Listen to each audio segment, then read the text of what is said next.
할렐루야. 오늘의 말씀은 창세기 34장의 말씀입니다. 오늘 본문의 말씀은 창세기 34장 1절서부터 7절까지의 말씀입니다. 제가 봉독하도록 하겠습니다. 레아가 야곱에게 낳은 딸 디나가 그 땅의 딸들을 보러 나갔더니 히위 족속 중 하몰의 아들 그 땅의 추장 세겜이 그를 보고 끌어다가 강간하여 욕되게 하고 그 마음이 깊이 야곱의 딸 디나에게 연연하며 그 소녀를 사랑하여 그의 마음을 말로 위로하고 그의 아버지 하몰에게 청하여 이르되 이 소녀를 내 아내로 얻게 하여 주소서 하였더라.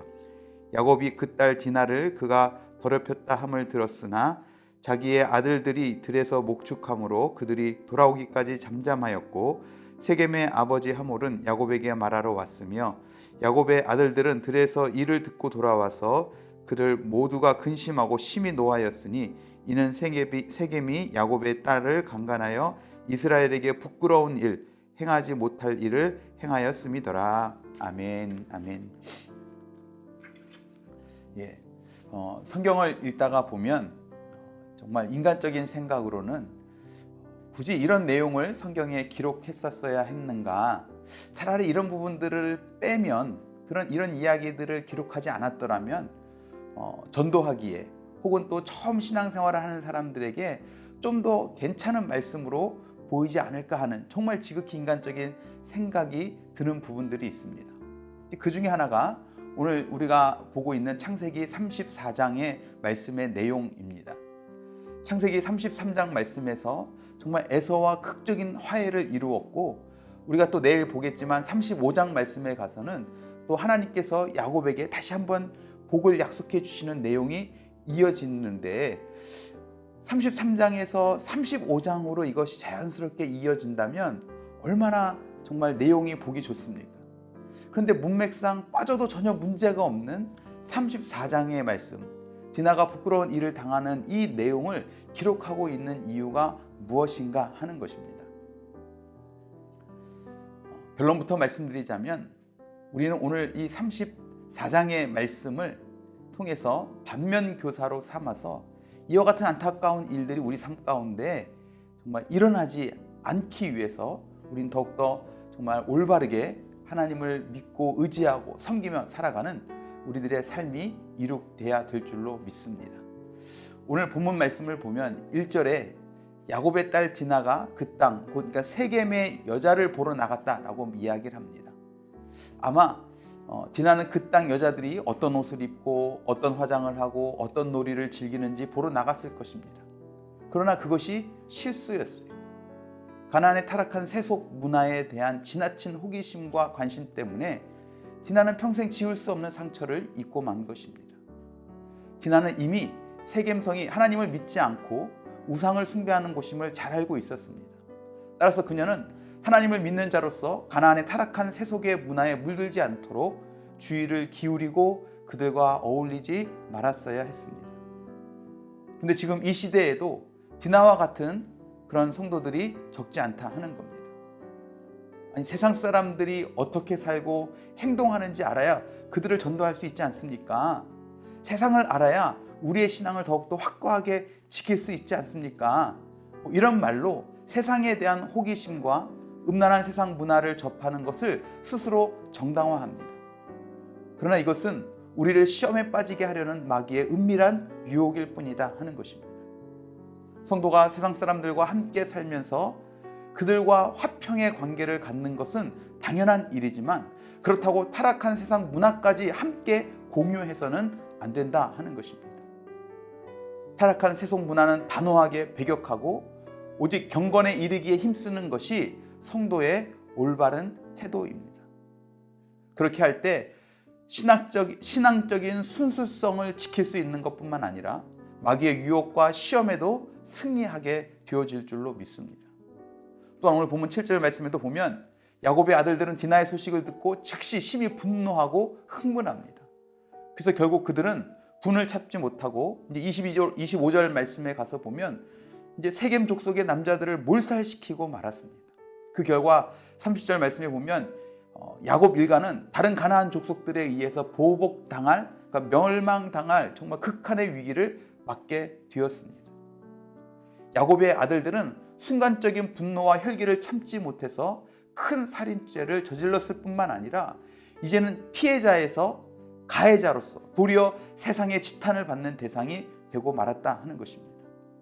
그러므로 여러분, 억울하고 감정을 상하게 되는 일을 만날지라도 자신의 감정과 분노대로 행하지 말고 순간적인 분노와 혈기를 정말 인내로 다스릴 수 있게 되기를 바랍니다. 마지막으로 13절 말씀에 보면 야곱의 아들들이 디나의 복수를 위해 세겜과 하몰에게 속여 대답했다라는 것을 말씀을 통해서 봅니다. 야곱의 아들들은 세겜 족속에 대한 복수를 위해서 하나님의 택한 백성으로서는 결코 해서는 안 되는 거짓말도 불사하는 등 정말 수단과 방법을 가리지 않았던 모습들을 보게 되어집니다. 그렇다면 여러분, 이들이 힘으로 디나를 추행한 그 세겜과 뭐가 다르다라고 이야기할 수 있겠느냐 하는 겁니다. 그들의 진노가 정당하였다면 마땅히 그것을 해결하는 방법도 정당해야 했었다 하는 것이죠. 하나님의 백성들이 어떤 일을 행할 때는 그 목적이나 결과도 선해야 하지만 그것을 이루는 방법이나 수단도 선해야지만 된다 하는 것이죠. 여러분, 우리가 어떤 목표를 세우고 그것을 이루기 위해서 노력하는 것 분명히 정당합니다. 그러나 남을 속이고 겉멋을수로 남을 해치면서 목적을 이루는 것은 오히려 스스로 심판을 초래할 뿐입니다. 우리는 비록 더디고 많은 열매를 얻지 못한다 할지라도 정당한 방법과 노력의 열매를 추구할 때 진정 하나님과 사람 앞에서 인정받는 성도가 될 수 있다는 것을 여러분 기억하시고, 오늘 하루도 하나님이 기뻐하시는 선한 삶을 살아내는 우리 모두가 될 수 있기를 주님의 이름으로 축원합니다. 그렇다면 과연 야곱에게 왜 이런 일이 일어났는가 하는 것입니다. 이유는 야곱 본인에게 있습니다. 근본적인 원인은 야곱이 머물지 말아야 할 곳에 머물고자 한 것이다 하는 겁니다. 세겜은 정착할 곳이 아니라 경유지였어요. 숲곳에 집을 짓고 우릿간을 지을 때부터 빗나가기 시작한 겁니다. 그때라도 돌이키면 되는데 결국은 더 매력적으로 보였던 세겜 땅에 정착을 하고 만 것입니다. 야곱은 눈앞에 펼쳐진 부유함과 화려함에 눈이 멀었던 거예요. 바로 베델로 갔더라면 세겜의 비극은 아마 없었을 것입니다. 하나님을 만나고 이스라엘이 되었지만 여전히 야곱으로 살고 싶어하는 모습이 그대로 남아 있었다 하는 겁니다. 야곱은 하나님과 약속을 한 베델보다 당장 현실에 안주하는, 현실에 정말 만족을 주는 그 세겜을 원했다 하는 것이죠. 더 좋은 것이 기다리고 있었는데도 불구하고 당장 눈앞에 보기에 좋은 것을 선택하는 우를 범했다는 겁니다. 우리는 안정된 삶을 원합니다.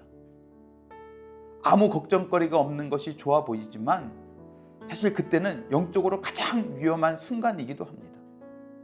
이 도시 문명은 우리 힘으로 노력해서 돈과 명예와 권력을 쌓아갑니다. 그런데 그 속에는 하나님이 없어도 되는 안정을 원하는 것이죠. 이것이 영적으로 얼마나 위험한 일입니까? 하나님이 우리의 일상에서 늘 필요하고 하나님의 인도가 아니면 살 수 없는 환경은 인간적으로 보면 대단히 불안해 보일지 모르지만 영적으로는 가장 좋은 환경이 되어진다 하는 겁니다. 이스라엘 백성들이 광야를 지나는 동안에 신발이 헤어지지 않았고 만나와 메추라기를 먹여주셨고 반석에서 물이 나게 하셨어요. 하나님의 인도하심 속에서 광야에서도 살아나게 하시는 그 은혜를 베푸신 이유는 가나안 땅에 정착했을 때 하나님을 잃어버리지 않고 모든 것은 하나님의 손에 달려있다는 것을 깨우쳐 주기 위한 수업이었다 하는 것입니다. 늘 하나님의 인도함을 받게 하신 거예요. 여러분, 우리가 하나님의 인도를 받지 않고 우리의 안정을 추구하며 하나님의 통제에서 벗어난 삶을 살고자 할 때 우리 삶 가운데 사건이 일어나는 겁니다. 사랑하는 성도 여러분, 우리는 오늘 창세기 34장의 이 안타까운 사건을 통해서 우리의 모습을 곰곰이 살펴볼 필요가 있습니다. 여러분이 머무는 곳은 어디입니까?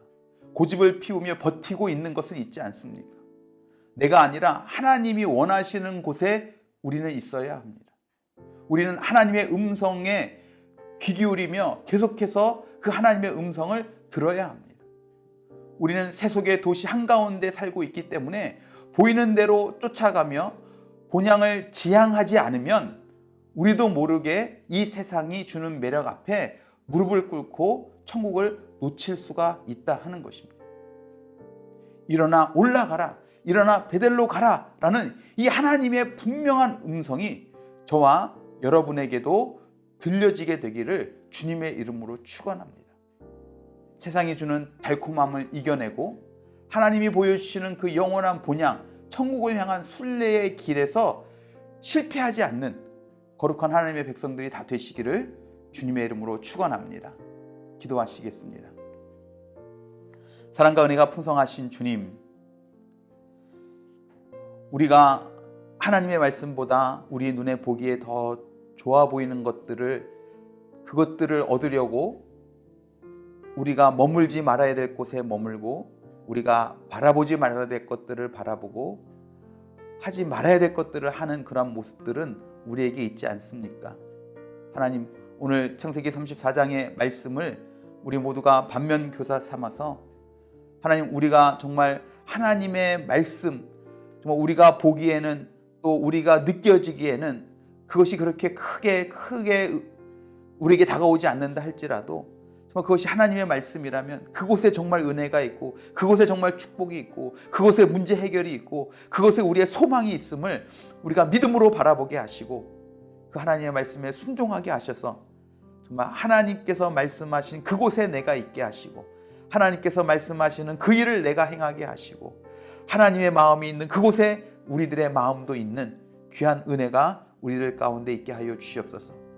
오늘 하루도 그렇게 주님의 인도하심 가운데 하나님의 뜻을 이루며 하나님을 기쁘시게 드리는 삶이 되게 하실 것을 믿고 감사드리며 사랑이 많으신 예수 그리스도의 이름으로 간절히 기도드렸사옵나이다. 아멘, 아멘.